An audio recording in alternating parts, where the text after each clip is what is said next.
In the name of God, creating, redeeming, sanctifying. Amen. When we enter our cathedral, before our worship begins, we may find ourselves drawn into pondering the God we have come to worship.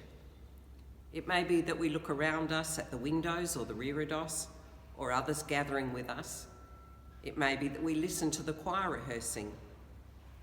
Or it may be that our minds are heavy with wondering about things happening for us or in our world.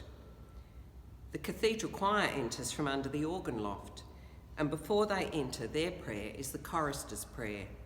Bless, O Lord, us thy servants who minister in thy temple. The clergy and the service who lead them gather in the sacristy, and we sometimes pray a beautiful prayer. Go before us, O Lord, in these and all our doings, and further us with your continual help.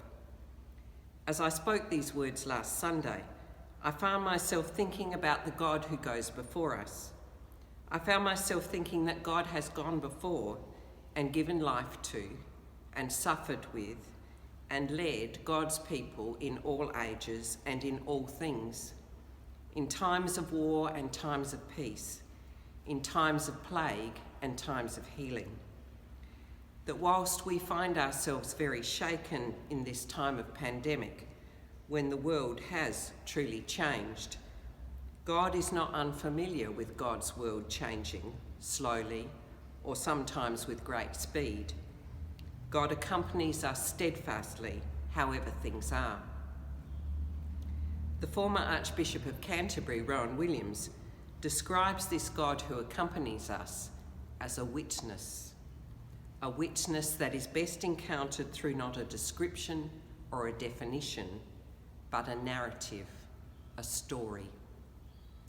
He says this: one thing that certain kinds of religious language do is to suggest that, paradoxical as it may sound, the best way of representing God, the unconditional witness to whom I seek to be open, is not by any concept, but by a return to narrative.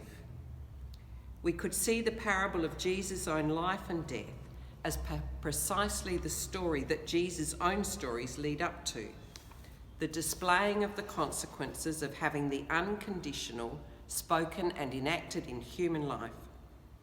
And the story of our Christian discipleship is one of growing in recognition that our relation with the narrated figure of Jesus, in that we are growing in our exposure to the infinite resource of God, the reality or presence that has no interest to pursue and no selfhood to defend.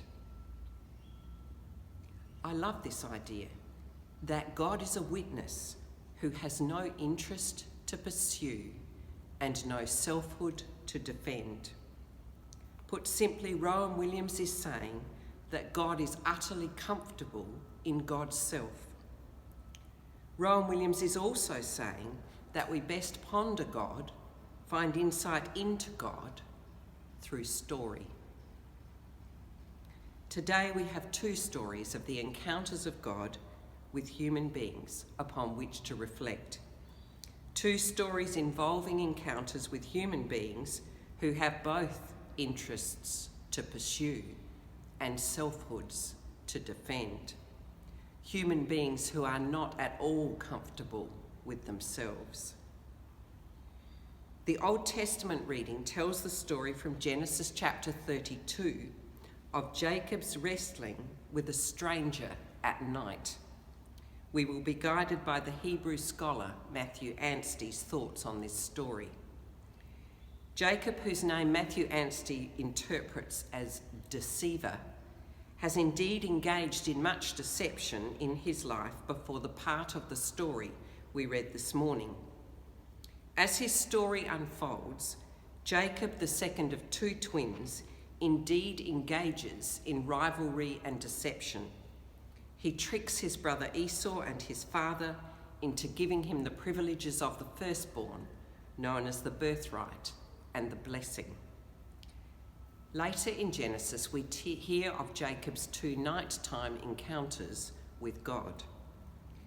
Jacob experienced his first nighttime encounter with God, the famous Jacob's Ladder encounter at Bethel, on which Lynn Arnold reflected 2 weeks ago.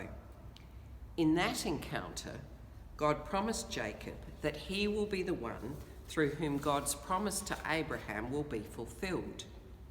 God promises land and offspring, and most precisely, God promises Jacob God's presence. In his second nighttime encounter with God, this promise is fulfilled. Jacob is anxiously seeking reconciliation with his twin brother Esau. The night before he crosses the Jabbok River, where he will encounter Esau, Jacob finds himself wrestling with an unnamed man, one that Matthew Anstey calls God-man. He writes, "This God-stranger wrestles with Jacob through the evening. Jacob did not decline this nocturnal struggle. They were, we realise, evenly matched. God is represented neither as a bully nor as a doormat. God meets Jacob on his shadowy night at the level of his capacity to resist. Yet here the mystery deepens. As the stranger cannot overcome Jacob, he injures him, dislocating his hip in some way." The story continues in Genesis. The man says to Jacob, "Let me go, for the day is breaking." Jacob replies, "I will not let you go unless you bless me." The man says, "What is your name?" He replies, "Jacob." Then the man says, "You shall no longer be called Jacob, but Israel, for you have striven with God and with humans and have prevailed." Then Jacob asked him, "Please tell me your name." But he said, "Why is it that you ask my name?" And there he blessed him. Jacob has wrestled with God and finds himself with a new name and a new limp and a new blessing. His name is transformed from a name Jacob that hints of rivalry and trickery to a name Israel that means the one who has wrestled with God. The encounter with God changes Jacob into one permanently disabled, whose identity is not about himself, but about God. He does not, though, find out God's name. If we read on in this chapter, we will find the story of reconciliation of the newly named Israel with his estranged brother Esau. We might, as we sit in our cathedral, reflect on this encounter with the God-man. Are we, during the time of pandemic, wrestling with God? Is this our encounter in the night time? It is not that God imposes the virus upon us. We must be clear about that. But as we struggle with what this virus means, with the breaking down of ways of living that we thought certain, of new distant ways of relating imposed upon us, of less freedom in travel, especially to visit those we hold very dear, are we left limping, permanently changed in some way? Are we even renamed in some way? In the second story that we have read this morning, from chapter 14 of Matthew's Gospel, we witness the God-man, Jesus, responding with compassion to a large crowd. The story opens with the words, "Now when he had heard this." Jesus has just heard of the murder of his friend, cousin, and the front runner of his ministry, John the Baptist. Jesus wants to go away for a time in a boat to a deserted place, but the crowds follow him, and filled with compassion, he cures many among them who are sick. It is as the day draws to a close that the disciples find themselves engaging with Jesus in a way not dissimilar to Jacob. A form of wrestling takes place. the disciples too come to see themselves in an utterly new light. The crowd before them is hungry, and the disciples urge Jesus to send the crowd away into the village to buy food. Jesus says to them, "They need not go away. You give them something to eat." They reply, "We have nothing but 5 loaves and 2 fish." The disciples see scarcity, lack.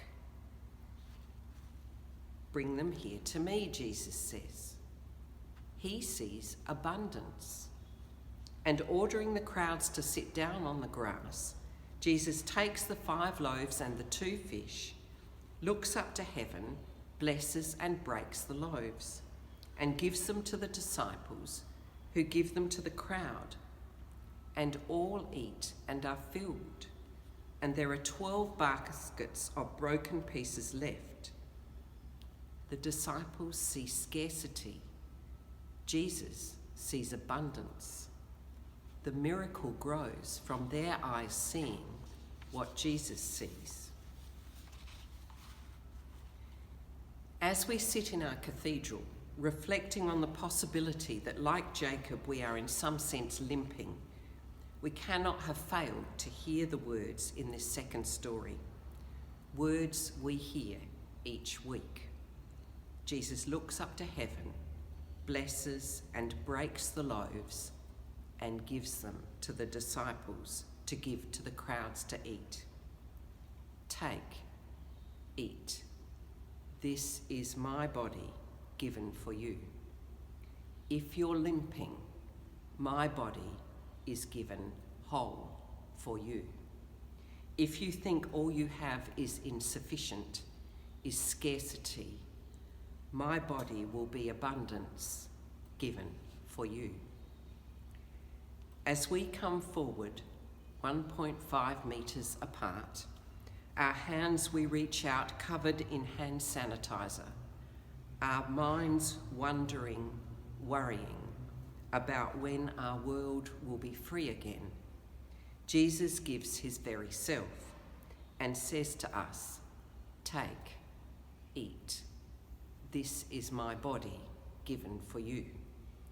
And somehow, although we are still limping and still frightened and still puzzled by this pandemic time, we find ourselves renamed, restored, blessed.